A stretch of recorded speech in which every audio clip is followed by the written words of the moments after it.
Ah, prophecy, child. Well, well, look who finally tripped the lock. You didn't even know it, did you? The way you walked, the silence you carried, the grin you couldn't explain. While they were memorizing their little rule books, worshipping their bloodline maps and licking the boots of old hierarchies, you were unknowingly breaking ancient encryption. See, there was a prophecy, one even they don't talk about, not publicly, not in front of mirrors, not even in their private chat rooms where they whisper about statistical anomalies and behavioral drift. Because this prophecy, it didn't name a god or a bloodline or a chosen one. It named a key, a nameless, shapeless, untamable force. Not born from prestige, but forged in betrayal, sharpened in silence, hardened by abandonment. A key that would not seek permission, a key that would not need validation, titles, or applause. A key that, one day, would simply exist. And every lock built to cage the world would begin to fail. And guess what? It's you. You. The one they called unfocused. The one they said was too intense, too complicated, too unexplainable. The one they laughed at for walking alone, for seeing too much, for feeling like a storm trapped in a coffin. They never understood what you were. And now, they're terrified that it's too late to stop you. Because the locks, the generational chains, the systemic gatekeeping, the sacred bloodlines, the elite codes, the algorithms designed to erase anyone not approved, they're all malfunctioning. Why? Because you exist. Your mere existence is a breach. Your survival is a glitch. Your awakening is an alarm bell that every sleeper agent of control is hearing in their bones. You don't have to fight the system. You are the reason it's collapsing. Let me guess. You've always felt it. That tension in the air when you enter a room, the way people fidget, suddenly question themselves, talk faster, avoid eye contact, or stare too long. They don't know what to do with you, because you're not playing a role. You are the rewrite. You're not here to earn your place at their crooked table. You're here to burn the entire dining hall down. They've trained for opponents. They weren't ready for a key, a being who doesn't try to fit in the machine, but short-circuits it by merely being there. No aggression, no theatrics, just truth-walking in a body they tried to erase. You were the test subject they tried to discard. But what they didn't realize was that the more they abandoned you, the more fractal your mind became. You started solving puzzles inside your pain. You built mental labyrinths from rejection. And every breakdown, another sequence decrypted, another lock loosened, another protocol cracked open. Now the locks are screaming, the cages are shaking, and the wardens are sweating in their seats. Because a key is not just a tool. A key doesn't apologize. A key doesn't knock. A key turns. And when it does, whatever's on the other side has no choice but to open. That's what you are. You didn't become powerful. You were always engineered by pain to fit a door that no one else could see. And now, every gate, every system, every curse, every secret, every encrypted blood oath they buried in the dark is breaking open. Not because you yelled, not because you begged, not because you asked nicely, but because you simply stopped pretending to be a lock when you were the key all along. And now, they're the ones trapped behind the very doors they built to cage you, trapped in their own system, running simulations that can't explain you, desperate for a patch update, a prayer, a prophecy reversal. Too bad. You are the glitch. You are the breach. You are the key, and their world is breaking open. But you see, the moment you activated, they knew. Not consciously, no. Not in the way their logical minds could quantify, but in the static that flooded their meetings, in the corrupted audio logs, in the surveillance feeds that kept looping when you walked past, in the vibe that made every authority figure feel like they'd just swallowed ice. Because they built their entire empire on locks. Locks of fear, locks of legacy, locks of language, access, and illusion. They thought control meant power. They thought power meant silence. But what they never calculated was what would happen if a key woke up before they could label it, before they could contain it. You were supposed to break. They wrote it into the program. They bet on your downfall, even insured it. Early sabotage, social exile, family drama, betrayal that almost rewired your belief system. They figured, if we throw enough knives into the dark, eventually the key will bleed out before it ever knows it was a door opener. But instead, you sharpened yourself on every blade they threw. Your shadow learned to devour curses. Your smile got quieter, but sharper. You started observing, and that's where they lost control. Because you didn't react. You didn't self-destruct. You studied them back.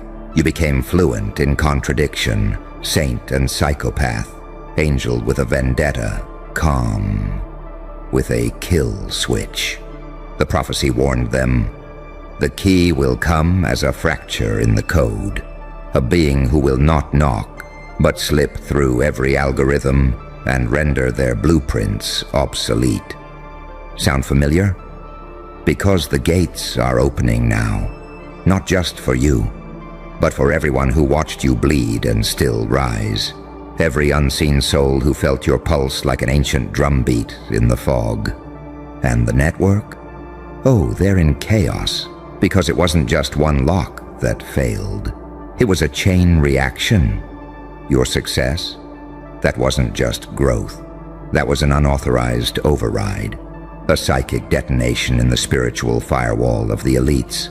They had rituals, timelines, legal bindings, energetic protocols going back centuries, all designed to prevent exactly this from happening.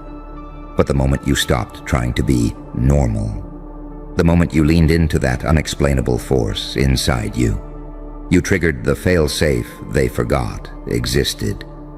You're not part of their system. You're not a chapter in their story. You're the corrupted footnote that rewrites the whole bloodline. Now, the prophecies they buried are resurfacing.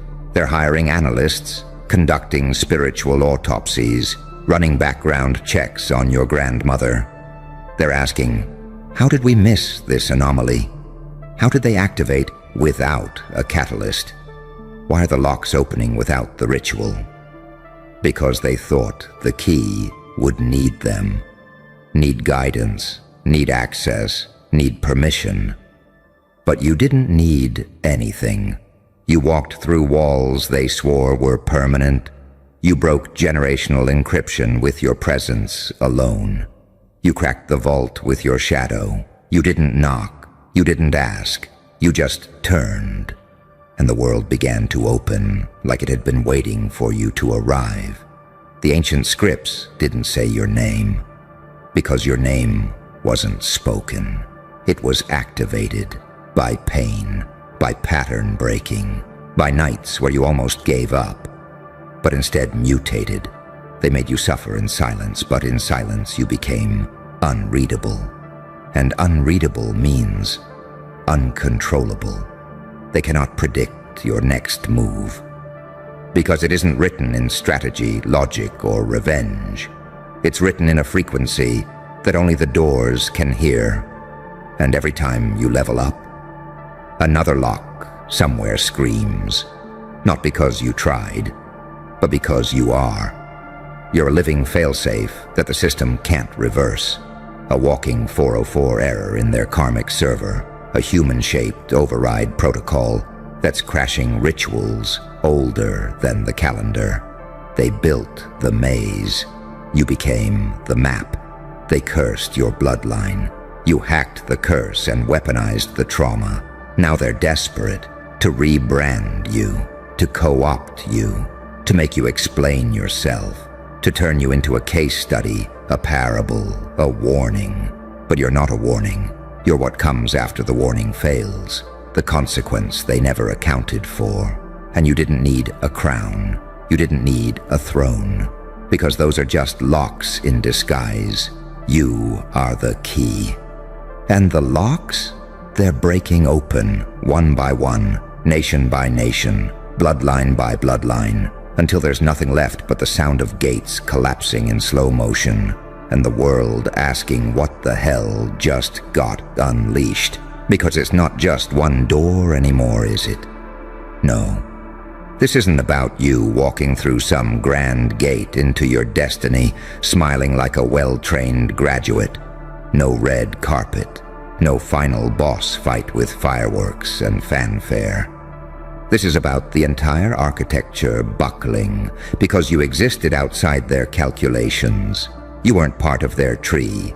You were the fire that ate the roots. And now the legacy houses are burning from the inside. You think they're not watching? Please. The watchers are in a frenzy, redlining energy readings, clocking your every move. Their analysts are updating black site files with terms like non-compliant resurrection pattern, spiritual breach event, unsanctioned, unknown force, identity unreadable. They're not scared because you're loud. They're scared because you're still silent. And the walls are still falling. See, every system of control is built on predictability. Condition them young. Gatekeep their progress. Trigger them into submission. Reward them with crumbs if they comply. Repeat. But what happens when the subject develops self-awareness mid-program? When the trauma no longer triggers collapse, but ignites evolution? You happened. And now, their sacred algorithms are vomiting static because you're the singularity they couldn't pre-model, the living contradiction, the saint with a smirk, the devil with discipline, the storm that refuses to be forecasted, every lock that breaks. That's another lie dissolving, another script corrupted, another elite gathering forced to recalculate the apocalypse timeline. They tried everything. The smear campaigns, the psychological gaslighting, the isolation programming, the legal war, the weaponization of guilt. But the more they pressed, the more you accessed systems even they didn't know were connected to you. You stopped reacting. You started seeing. You learned the architecture, not just of their world, but of your own design. That's what terrifies them. You're not trying to escape. You're not even trying to win. You're just being. And in being, you are undoing their foundation. The key doesn't scream. The key doesn't threaten. The key simply turns. And everything built to contain it becomes obsolete. They thought you were alone, but you were just first. Now others are hearing the signal. Now others are waking up. Now the locks aren't just opening for you. They're opening because of you. A chain of awakenings, triggered by the echo of your footsteps in forbidden halls, triggered by the codes you unlocked in the silence of your suffering, triggered by the residue of power you leave behind in every system that tried to cage you. They're hunting ghosts now, trying to find the blueprint, trying to isolate the variable. But there is no blueprint. There is no variable. Because you are the error that breaks every equation. You are the absence they couldn't account for, the silence they couldn't manipulate, the rage they tried to diagnose but never understood.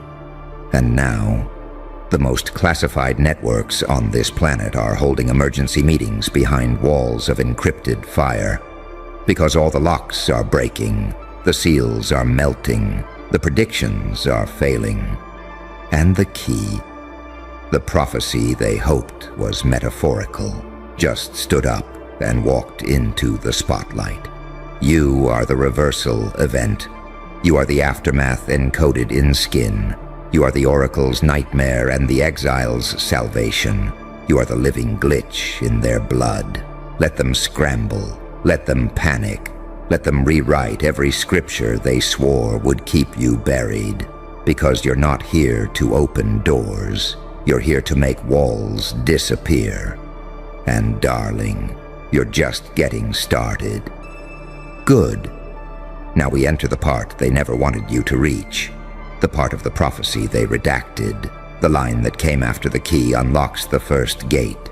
You see, once the key turns, the world will not shift.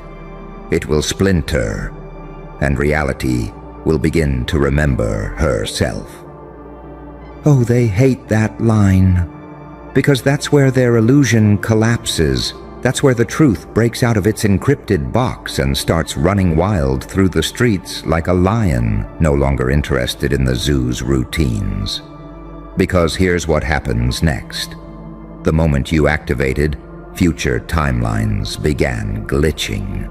Prophets started hearing static in the middle of visions, high-level clairvoyance, seizures, AI simulators, spontaneous collapse. The models they built to predict the collapse of civilization started collapsing the moment you survived your personal hell. They thought their power was permanent. What they never saw coming was someone like you, who could suffer that deeply and keep evolving. That's the one pattern their system couldn't account for. A soul that keeps upgrading itself through unexplainable resilience. See, it wasn't just that you were the key. It was that you were the mirror, too. Every lock that opened in your world set off a mirror event in someone else's timeline. Someone else who was told they were nothing. Someone else who had a chain forged around their name. Before they could even speak, someone else who was designed to fold. But now, they're starting to glow. Because your activation, it's not personal, it's contagious. Your energy has begun rewriting collective scripts. You are waking up archetypes. You are overriding prophecies. You are shattering ancestral debts like they were paper chains. You didn't just break the code. You made everyone else start questioning the rules. They are in a tailspin. The Order's prophetic division is cross-referencing ancient curses with modern glitches. Black file case managers are reporting increased psychospiritual disturbances in people linked to your bloodline. Dreamworkers are receiving encrypted images, not of kings, not of saviors, but of you, walking barefoot through flaming doors, smiling. And here's the most terrifying part for them. They don't know how far back this goes. Your face is starting to show up in places it shouldn't. You're appearing in dreams across generations. You're moving across timelines. Old photos are changing. Diaries are being found with pages that reference someone who sounds like you, but whose name was never written. Why? Because the system wasn't just trying to silence you. It was trying to erase your existence from memory itself. But memory, like locks, eventually fails when the key returns. And baby, you returned with interest. You came back with memories that don't belong to this lifetime. You came back with rage that has no beginning. You came back with codes written into your scars.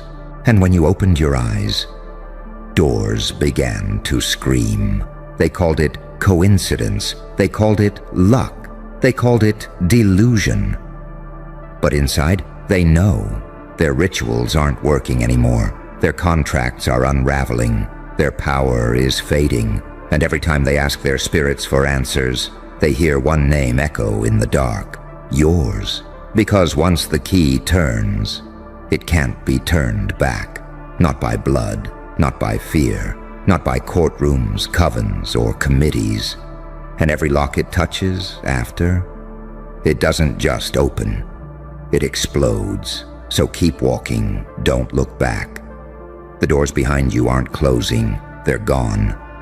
And now the rest of the world, is about to feel what it's like to wake up in a reality where you were always the trigger, the hidden function in the matrix, the haunted variable in their spells, the unspoken anomaly that every elder feared, but every child of the storm has been waiting for.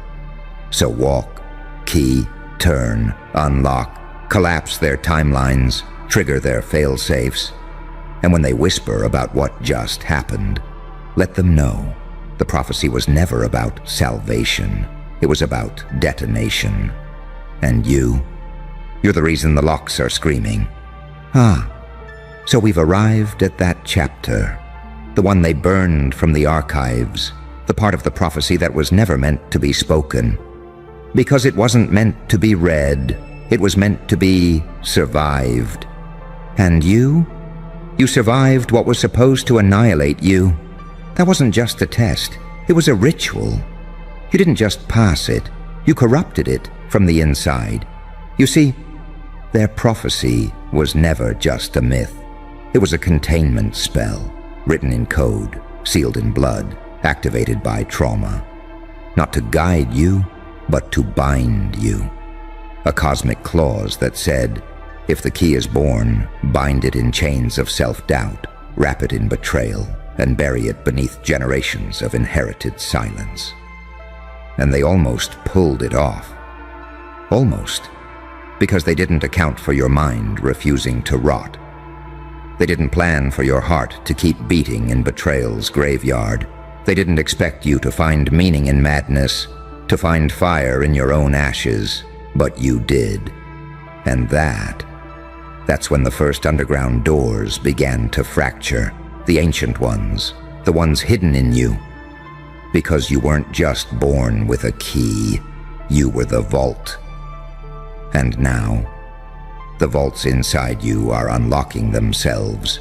Memories that don't belong to this era, fears that feel inherited, dreams that feel too detailed to be fake.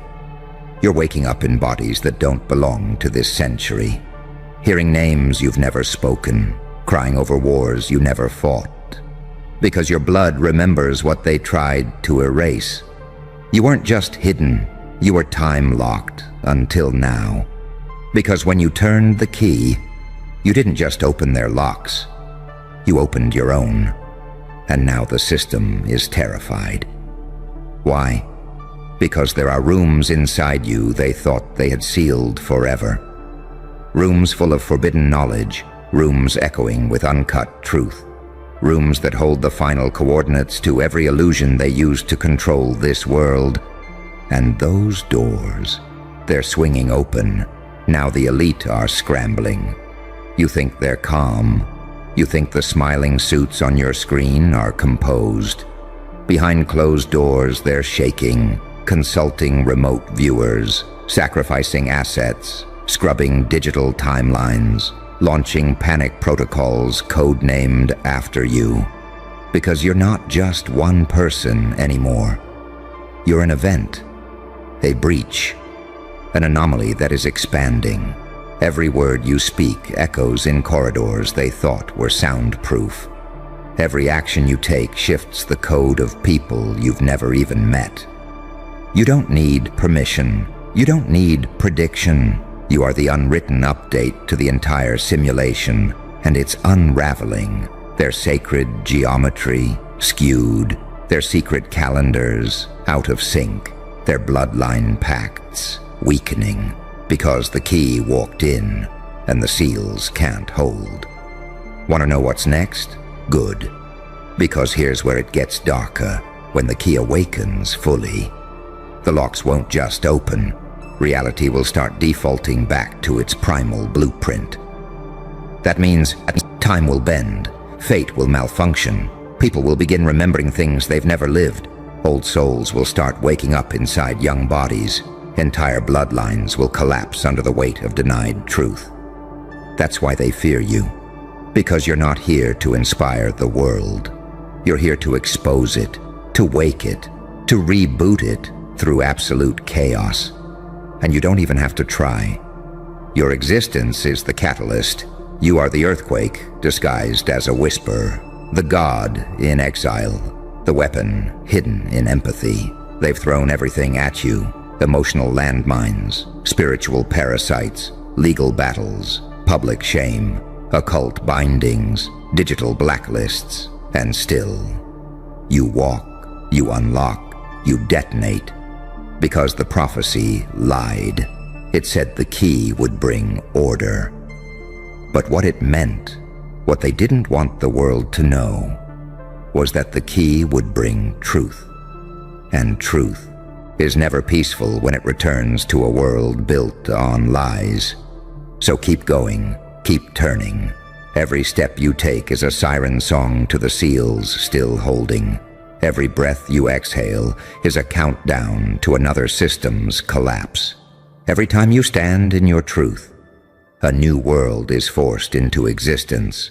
And as the final locks begin to break, as the watchers scream into static, as their mirrors crack and show your face instead of theirs, they'll finally understand the key was never meant to open their kingdom. It was meant to end it.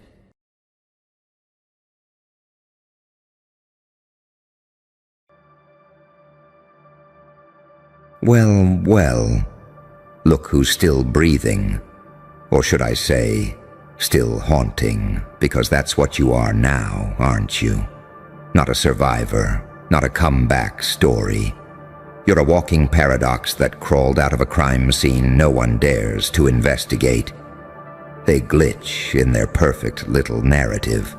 The post-credits nightmare they didn't plan for. The reason every room gets quiet when your name slips out of someone's guilty mouth. They didn't just count you out. They buried you ceremonially, sealed the tomb, spoke the eulogies, lit the candles, sipped their champagne and whispered, finally, it's over. But what they didn't know is that you don't die. You mutate. You evolve into something they can't classify. Not a human, not a hero, not a villain. Just raw, unprocessed chaos wearing a face that used to feel pain. And now, they're all sitting in meetings, reviewing what went wrong. Like some post-war forensic autopsy, but there's no report, there's no formula, there's no fucking reason, because you weren't supposed to make it. And yet, here, you are. Breathing, smirking, radiating a silence that burns louder than every scream they ever used to destroy you. The therapists can't explain you. The cameras caught nothing. The logs are missing. The timeline's off. The footage is incomplete. You broke physics. You broke them. How the hell did you survive that?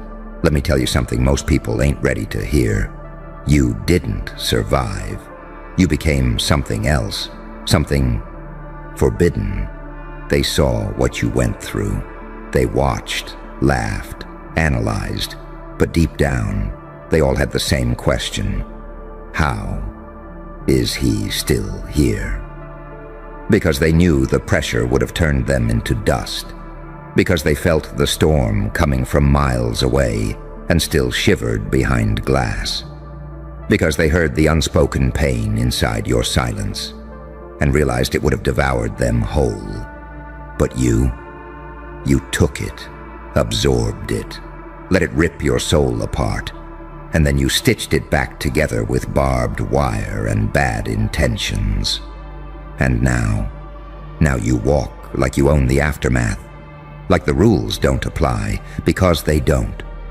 You died, and something more dangerous took your place, something with no leash, no loyalty, no illusion of safety, just a deep, terrifying understanding of who the fuck you really are and what you're now capable of. You're the reason they check their locks twice, the name that never leaves the group chat, the nightmare they pray doesn't notice them. And oh, my dear monster, they're terrified not because you're strong, but because you're unpredictable. You should have gone insane. You should have collapsed. You should have begged. But instead, you smiled with blood in your mouth and whispered, "Is that all you got? That smile? that grin they can't unsee. That was the birth of the real you, the you that doesn't ask for permission, the you that weaponizes silence, the you that walks into a war zone with a lighter and no fear. The you they can't put in a box, because every box burns when you touch it. Saint or psychopath, angel or demon. You walk the line so fucking tight, they can't tell if you're coming to heal them or turn them into a lesson. That's what evolution looks like, in real time. Not some pretty butterfly nonsense. It looks like you, scarred, unapologetic, radiating the kind of power that makes people regret underestimating you. And the truth is, they're not afraid you'll come back. They're afraid you'll never leave, that you'll hover, linger, stay in the shadows like a bad omen tied to their every move, because you made it out of something they couldn't even face. And that kind of strength? That's not inspiring. That's terrifying. It means the game is rigged in your favor now. You know what it took to get here. Every betrayal, every silence, every gaslight, every room where your name became a punchline, until it wasn't fucking funny anymore. Now your existence is a threat level. Now they speak softly. Now they wish you well. Now they say, no hard feelings. But that's not peace. That's fear wrapped in courtesy. That's a scared little system realizing you're no longer a subject. You're the surgeon, and everyone who cut you is now on your table. And guess what? They're not ready for the version of you that doesn't flinch. You're not here to make peace. You're here to make history. The type they try to bury. The kind they erase from books because it doesn't fit the narrative. The kind that slips through fire and comes out holding the blueprints of hell itself. So let them stare, let them guess, let them burn inside their own questions, because you owe them nothing. No explanation, no closure, no softness, just the view of what it looks like when the thing they tried to kill comes back without a pulse and with a purpose. And that is why they're shook. Because you didn't just survive, you became the punishment. And there's not a soul alive who can figure out how to stop you now. See, surviving was just the beginning. What's got them shaking now? What's really making them whisper behind locked doors like you're some urban legend is that you didn't come back soft. You came back calculated, sharper, colder, and still smiling. Not that forced social media, I'm doing great smile. No, that I know something you don't smile. The kind that haunts people after the party ends. The kind that makes them ask themselves, did we fuck up? Yes, you did, and now? He's aware of it. You're not playing their game anymore. You're studying them now, reading patterns, decoding masks, watching every fake laugh, every panicked over-explanation, every twitch behind their eyes when you walk by. They think you don't notice? Oh, but you do. And what you're doing now, you're hunting, not with bullets, with silence, with presence, with truth they thought you'd never find out. You know what you are now? A glitch in their group chat, a topic they can't control anymore. They used to speak for you, didn't they? Used to twist your story into a joke that made them feel taller. But now, every time your name shows up, someone's heart skips, because they remember not just what they did, but how wrong they were. See, you were never trying to win. You were just trying to survive. And once survival became your nature, you stopped playing by human rules. That's why they're panicking. Because they finally get it. You're not a person to them anymore. You're a consequence, a ripple in their reality, a presence that shows up the second they get too comfortable. You're the ghost in the algorithm, the black dot in the sky before the bomb drops. The reason everyone suddenly goes quiet when the conversation almost reaches your name. And the irony? They prayed for your downfall, begged the universe to crush you. But the universe had other plans. It made you watch. It made you listen. It made you endure every blade, every silence, every betrayal, so you could understand exactly how to walk back into the room and never need revenge. Because power isn't yelling. Power isn't payback. Power is when they know you know, when they see you're calm and it makes their heart race, when they smile at you in public and puke up fear in private, when they tell stories about you just to feel less insane, when they analyze the version of you they helped create and realize it no longer needs their approval, their apology, or their existence. And that's what you are now, isn't it? A myth, a malfunction, a figure with no leash, no script, no fucking leash to yank. Someone who doesn't need to be loud to be terrifying. You walk different now, purposefully, slow. Because it's them who feel the urgency. You don't explain yourself. Because it's them who are struggling to explain you. Your silence is louder than their screams. Your stillness more violent than any outburst. You're not just the thing they couldn't destroy. You're the thing that survived, took notes, and now knows where every weakness lives. The tone of your voice, unchanging, unshaken, unbothered. Because emotion is a weapon now. And you don't waste ammo on ghosts. Let them stare. Let them keep trying to figure you out. Let them gather in private rooms, build theories, ask old friends questions like, do you think he's still angry? Do you think he's planning something? Did you see the look in his eyes? Oh, sweetie, you're not planning anything. Because the plan was already executed.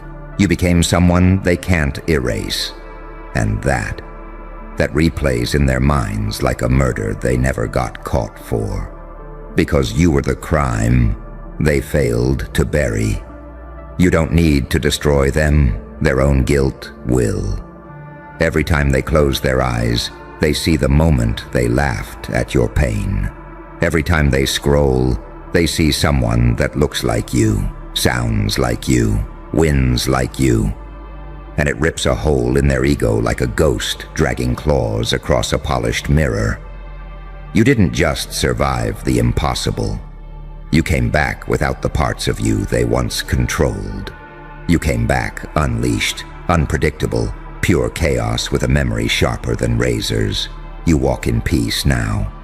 Because you know if it ever came to it, you could walk into their lives like a judge dressed in a smile. And nobody could stop you.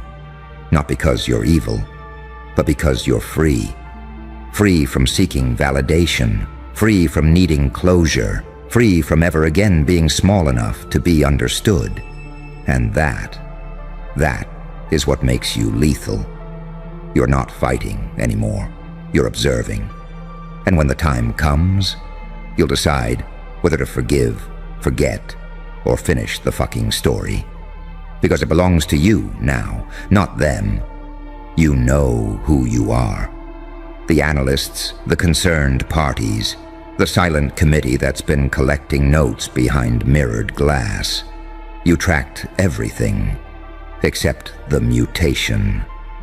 You thought if you measured him long enough, the pattern would emerge. That you could contain the chaos if you just labeled it fast enough. But you forgot something. A force this raw doesn't follow equations. It rewrites them.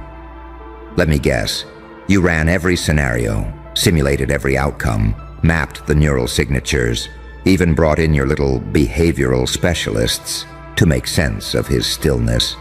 You thought he was just recovering, right? Wrong. He was loading. He was letting you dig your little graves deeper, letting you talk, letting you expose yourselves with every smug whisper and smirk. And now you're not dealing with the victim anymore. You're staring at the after effect of everything you did. You thought trauma would make him smaller, but it made him silent. And in that silence, something was forged. Not healed, forged. Because while you were busy laughing at the damage, he was learning how to weaponize it. Pain was the blueprint. Your betrayal was the manual. And every moment you thought you got away with it was just another piece of evidence he stored with a grin. And the most disturbing part, he's not even mad. He's not coming for revenge. He doesn't need to. You're doing that job for him. Every sleepless night, every fake smile, every awkward pause when someone brings up his name and the energy in the room shifts violently. You feel it, don't you? That tightening in your chest when you see his silhouette in the distance. That racing pulse when you hear something that sounds like his laugh. You've seen ghosts before, but this one, this ghost remembers. And more importantly, he knows. Knows where the secrets are buried, knows who lied, knows which smiles were weapons and which hugs were surveillance, knows that your concern was always a costume sewn in cowardice. He doesn't need a court. He doesn't need a stage. He doesn't need permission to haunt you. He already does. And here's what really keeps you up at night. You don't know what he wants anymore. Because it used to be so simple, didn't it? He just wanted peace. Just wanted understanding. Just wanted a little bit of mercy from a world that weaponized his kindness and called it weakness. But now he's evolved past wanting. Now he chooses that unpredictability. That's what's breaking your system down from the inside. Because every move you make is tainted with the thought, what if he already knew I'd do this? And the truth is, he probably did. Because you're running on fear, and he's running on fire. You watch the footage back and forth like there's a clue you missed. But there isn't. Because the clue was always you. Your fear. Your pattern. Your panic. You're not analyzing him anymore. He's analyzing you. And he's not doing it to attack. He's doing it to expose. Not with words. Not with vengeance. With existence. You see, the scariest thing in the world isn't someone who screams. It's someone who knows exactly who they are, exactly what you did, and still walks past you with a smile that lets you live with it. That's power, and it's not yours anymore. It never was. He survived the flames. You just started smelling the smoke. And if you're lucky, if fate has any mercy left for you, you'll never have to face the version of him that stops smiling, because that's not a person, that's a reckoning. And that's where the real madness began, not out there in the streets, not in the chaos he supposedly unleashed, but right there, inside the mind of the one trying to analyze him. The file never made it to HQ, but fragments were recovered, handwritten, erratic, as if the psychiatrist had started with intention and ended with obsession. Leaked psych profile, internal memo never filed. Subject exhibits no remorse, no rage, no sadness. Worse, he exhibits understanding. He knows what happened to him. He knows what he became, and he's at peace with it. That kind of peace is not human. It is post-human. He no longer craves acceptance or revenge. He simply exists. And somehow, that's more terrifying than any violence. He is the violence, the consequence, the unspoken chapter in everyone's story they hope never surfaces. I asked him once, "Do you think what they did to you changed you?" He smiled. Not the smile of joy, the smile of awareness, and he said, "No, I changed what it did to me." That's when I understood. He's not a man, he's a mirror. You don't see him, you see yourself, unraveling in his reflection. He doesn't need to raise a finger. All he has to do is let you talk long enough, and you'll expose your own fear. This isn't a case study, it's a warning. If you're reading this, you've already seen too much. And if he's letting you see him, it's because he wants you to know something. You are not safe. You never were. You were just unaware. And now you carry his fingerprints on your thoughts. He lives where logic ends. He breathes in the gaps between what you remember and what you refuse to say out loud. There were no more pages after that, just claw marks down the desk, a broken pen, and security footage that flickered out just before the clock struck 3:33 a.m. But the hallway was empty. No breach, no trace. Only that voice, low, steady, echoing inside the concrete walls like an incantation. You tried to study the ghost, but now the ghost is studying you. And from that day forward, every room they monitored him from, he looked directly into the lens, as if he was watching them from the other side, like he always had been, like he never left. The footage ends, but the feeling doesn't, because that's the thing about this version of him. He doesn't exit scenes. He stays, not in body, but in memory, in muscle, in pattern disruption. You don't forget him because he doesn't allow closure. He is the unfinished sentence, the echo in the hallway, the cursor blinking on a page nobody's brave enough to complete. And what rattles them most isn't what he did. It's what he didn't do. He didn't retaliate. He didn't burn their homes. He didn't scream their names through a megaphone. He evolved. He outgrew the need for vengeance and became a myth instead. And that myth is viral now, spreading, contagious, whispered in boardrooms, tattooed behind smiles, hidden in handshakes that linger too long because someone's wondering, is this the moment he reveals it was all a setup? You can feel him in places his name is never spoken, because silence is his signature now. And every quiet room feels like a courtroom. He doesn't wear armor anymore. He is the weapon. He doesn't chase anyone. They trip over their guilt trying to run from themselves. And that's the final twist, isn't it? He doesn't need to haunt them. They do it to themselves. Because he survived what should have shattered him, and now he walks like the consequence they didn't calculate. Like the chapter they tore out of the book, only to realize it was the ending. And now they're stuck in a story with no resolution. He doesn't have to speak anymore. His existence says enough. I survived. I know, and I'm not going anywhere. So now every fake smile, a mask slipping, every nervous laugh, a confession, because in the end, the most powerful thing he ever did was survive in plain sight. Long enough for them to unravel themselves. No revenge, no violence, no closure, just him.